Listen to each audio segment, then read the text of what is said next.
Hey, what's up everybody? So this is part 2 of the video of how I make my wild birdseed spawn.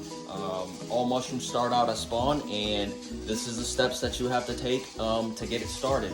So stick around. Alright, so here we are at the pot again. We are here with our quart jar, and we are going to fill it up to the 500 mark.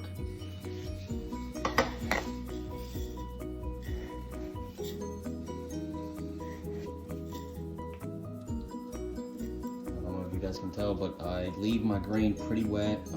Most people will tend to let this dry a lot more, but I've noticed that, you know, if you leave your grain nice and wet, once you pressure cook it, the water that's left is steamed and absorbed by your grain.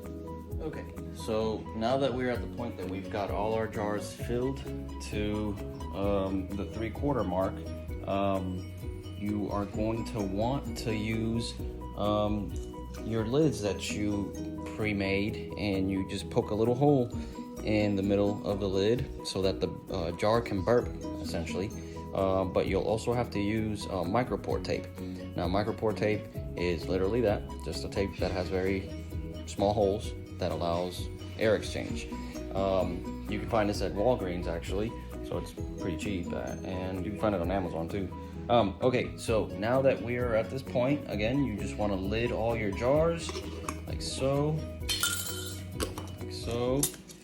Now, as you can see, I cut up these little squares of aluminum foil, and the purpose of this is simply to, once you've got your jars lidded up and everything, to cover your lid so that you can put it on there nice and tight, and that avoids the vapor from when you're pressure cooking this going into your breathing hole and changing the humidity content inside your jar. So I'll show you once I'm done doing all that. Okay, now, so as you can see, all the jars are sealed up and aluminum foil over the top. And like I said, 4 quart jars of wild birdseed should make you about 6 jars total of spawn that'll be ready to sterilize.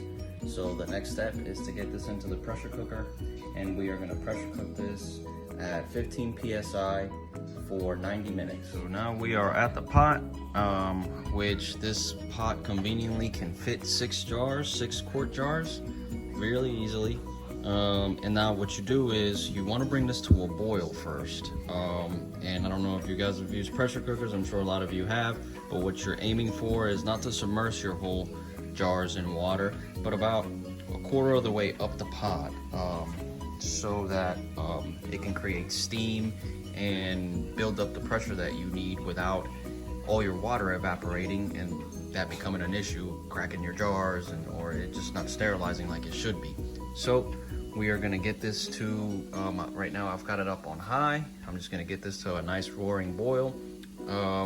Once we're at that point, I will put my lid on without the jig on it, so that air can still escape, and get it on there, you know, the way it should be, and do it safely.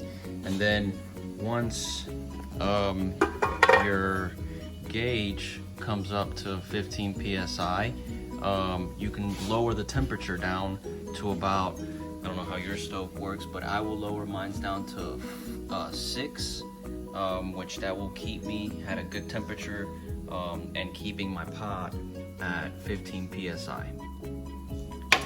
Now that we got this thing to a nice boil, we are going to put our lid on and let it do its thing. See if I can do this by holding the phone with my mouth.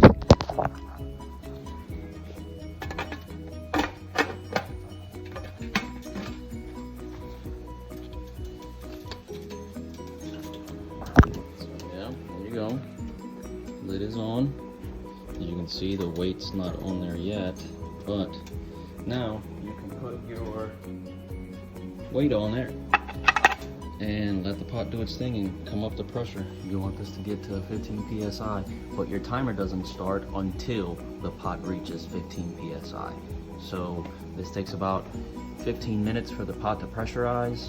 Once you start hearing your jig start dancing around and releasing pressure, you know you're where you want to be, and that's when you start your timer.